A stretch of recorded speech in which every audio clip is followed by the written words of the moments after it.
But I have lots of photos of my son.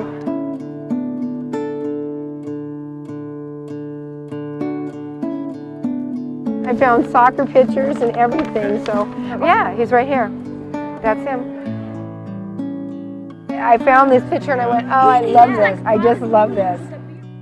Out of all the pictures of Kris Kime, this one is his mom's favorite. This is the picture we took. This is the day he came home from the hospital. It's an Instamatic. I found it. Look how tiny he was. Look at the joy, the gift of life.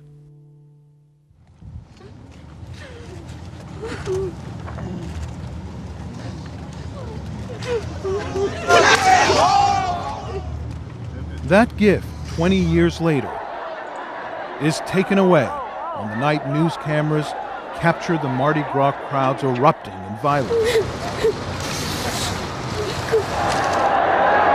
Kris Kime is carried away, beaten, unconscious. Within hours, he will die. It's terrible. He didn't deserve it. He didn't. It's not right at all. For trying to help somebody, this is what he gets. For trying to help somebody, it's not right. I watched it on TV, and I was just incensed that this could happen in Seattle. Rick Allison couldn't take his eyes off the television set. And the police are there, and it still happens. I knew about Kris Kime. That night, 1 year ago, Larry Levinson I'm sitting there watching it. learned about a young man I watched him die.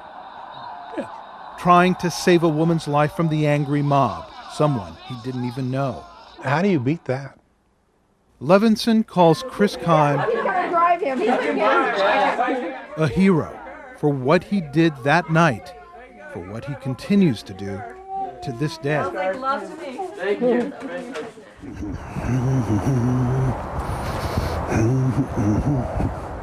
The morning after the transplant, the doctor sat there, he put his hand on my foot and he says, Ray, you received a kidney from a 20-year-old male that died of a head trauma.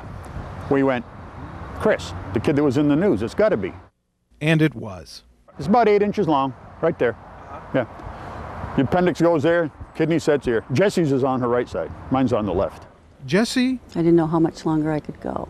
is Jesse Bettis, a Boeing worker who received Kris Kime's other kidney. That first morning I woke up and they said, it's working, you don't have to do dialysis. And I went, oh, yahoo!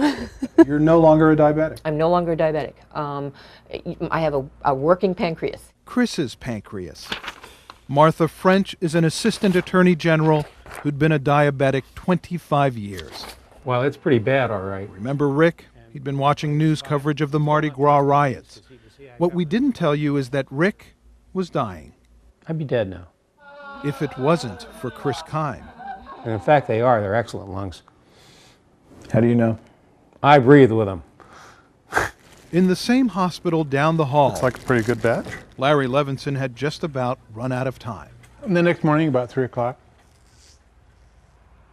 one of my favorite nurses came bouncing in and said, do you love me? And I said, you know I do. And she said, well, how about a heart then? I said, I'll take it. How you guys doing? I woke up again this morning. I like. Larry now has a heart of a hero. I sure do. You bet. And a new beginning. When Chris's mom first met Larry Levinson, she did what any mother would do. And the first thing she wanted to do is listen to Chris's heart. She put her ear to it.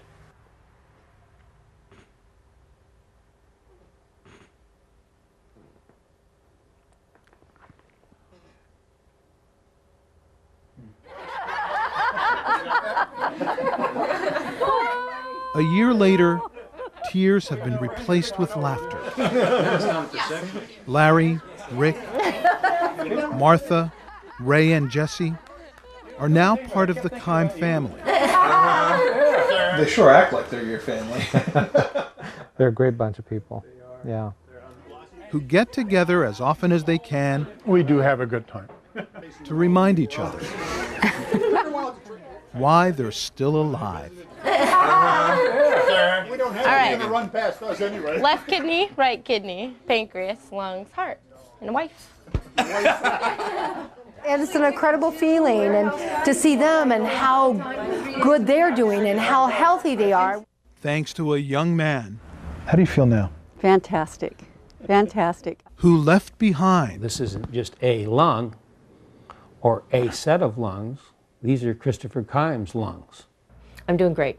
left behind something no one could take from him, even when someone took his life. That gift I feel awesome. I guess in one word, that's the way I could explain it. to help others live. You got to say that about living. It's very special. I lived in England 7 years. I know that he's looking down on us today. Just, this is really cool. In Seattle, John Sharifi, Como 4 News.